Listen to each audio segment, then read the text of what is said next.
Welcome to This Explainer. When you think about February 2014, it is a date permanently etched into the minds of professional wrestling fans everywhere. It's the exact moment the longest-reigning WWE champion of the modern era, CM Punk, literally just walked out the doors of the company. He left his gear on a table and completely altered the course of wrestling history forever. It's a moment that has been analyzed, debated, and documented endlessly. But we aren't here today to look back at what actually happened. We're here to look at what didn't.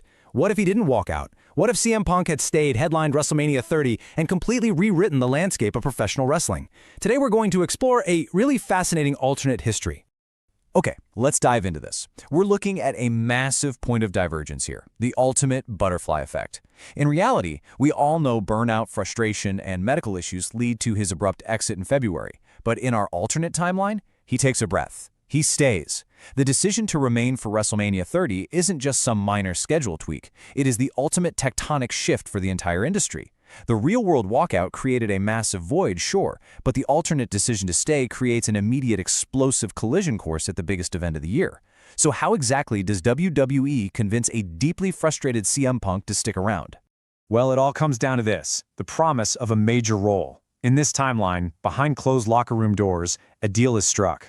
WWE promises him a marquee position heading right into WrestleMania. They take all that simmering, real-life tension and inject it straight into the main event picture. Punk is instantly inserted into the highly contested Batista and Randy Orton storyline. But, and this is absolutely crucial, the incredible organic momentum of Daniel Bryan just cannot be stopped. Bryan is still furiously fighting for his spot in the title picture. Suddenly, the road to WrestleMania isn't just about the authority against Daniel Bryan. It's a volatile, multi-layered war involving four of the biggest stars of their generation.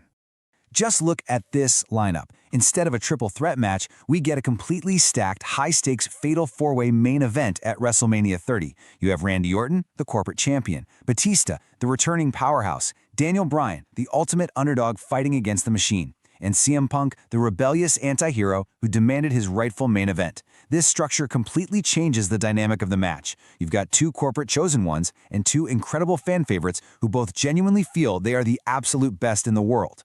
Under the blinding stadium spotlights of WrestleMania 30, the bell rings, and the story they tell in the ring is a total masterpiece of tension. Punk and Bryan, recognizing the sheer threat of Orton and Batista, form this really uneasy alliance. Imagine the visual here. The two biggest indie darlings turned megastars, fighting back-to-back against the establishment. But in a fatal four-way, there can be only one winner. The alliance shatters, they trade crazy near falls, the crowd is emotionally exhausted. In the end, destiny still arrives for Daniel Bryan. He wins the championship, completing that miracle on Bourbon Street. But the crucial point is that CM Punk is right there. He is agonizingly close, literally inches away from the victory he stayed for. Which brings us to part one. The summer of Punk returns, a bitter rivalry. Coming that agonizingly close at WrestleMania changes a competitor. It sparks an incredibly intense, spectacular heel turn from CM Punk, totally fueled by the claim that Daniel Bryan stole his WrestleMania moment. Let's move to and see how this builds. Setting the stage for a massive summer-long rivalry, we can actually map this out across three specific premium live events. In May, at Extreme Rules, it's a brutal, chaotic brawl reflecting Punk's newfound aggression. Then in June, at Money in the Bank, the stakes are raised, perhaps incorporating the briefcase or a controversial finish. And it all culminates in August at SummerSlam, a true grappling masterpiece between two men who know each other perfectly.